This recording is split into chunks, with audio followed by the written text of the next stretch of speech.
Welcome to CPN news. Bright future foundation founder real estate builder Kekkireni Shivakumar Goud మరణం బాధాకరమని జై గౌడ సంక్షేమ సంఘ రాష్ట్ర వర్కింగ్ ప్రెసిడెంట్, రియల్ ఎస్టేట్ వ్యాపార అసోసియేషన్ సూర్యాపేట జిల్లా అధ్యక్షులు, తెలంగాణ సామాజిక ఉద్యమకారుడు పంతంగి వీరస్వామి గౌడ్ అన్నారు. గురువారం పట్టణంలోని తాళ్లగడ్డలో శివకుమార్ నివాసానికి చేరుకుని ఆయన పార్థివ దేహంపై పూలమాలలు వేసి నివాళులర్పించారు. అనంతరం ఆయన మాట్లాడుతూ, చిన్నతనంలోనే ప్రజలకు సేవ చేసేందుకు స్వచ్ఛంద సంస్థ స్థాపించి కరోనా కాలంలో నిత్యవసర సరుకులు పంపిణీ చేశారని గుర్తు చేశారు. రియల్ ఎస్టేట్ రంగంలో కూడా రాణిస్తూ ఎంతో మందికి ఉపాధి కల్పించారని కొనియాడారు. రియల్ ఎస్టేట్ వ్యాపార అసోసియేషన్ అభివృద్ధికి ఎంతో కృషి చేశారని గుర్తు చేసుకున్నారు. తన తండ్రి సత్యనారాయణ కౌన్సిలర్ గా ప్రజలకు అందించిన సేవలను కొనసాగించేందుకు శివకుమార్ స్వచ్ఛంద సంస్థ స్థాపించారని అన్నారు.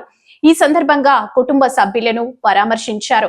ఈ కార్యక్రమంలో ఆయన వెంట రియల్ ఎస్టేట్ పట్టణ అధ్యక్షుడు జలగం సత్యం గౌడ్, రియల్ ఎస్టేట్ జిల్లా గౌరవ సలహాదారుడు దేవత్ కిషన్ నాయక్, జిల్లా ప్రధాన కార్యదర్శి వెన్నా శ్రీనివాస్ రెడ్డి, జిల్లా కోశాధికారి పాలసైదులు, జిల్లా కార్యదర్శి ఖమ్మంపాటి అంజయ్య గౌడ్, పట్టణ కార్యదర్శి ఐతగాని మల్లయ్య గౌడ్, ఆకుల మారయ్య గౌడ్, రియల్ ఎస్టేట్ జిల్లా ఉపాధ్యక్షుడు కోడి లింగయ్య, పట్టేటి కిరణ్, సారగండ్ల కోటేశు, ఏసేగాని మల్లేష్, నిలయ రాపర్తి జానయ్య, పట్టణ గౌరవ సలహాదారుడు మాదిరెడ్డి గోపాల్ రెడ్డి తదితరులు పాల్గొన్నారు.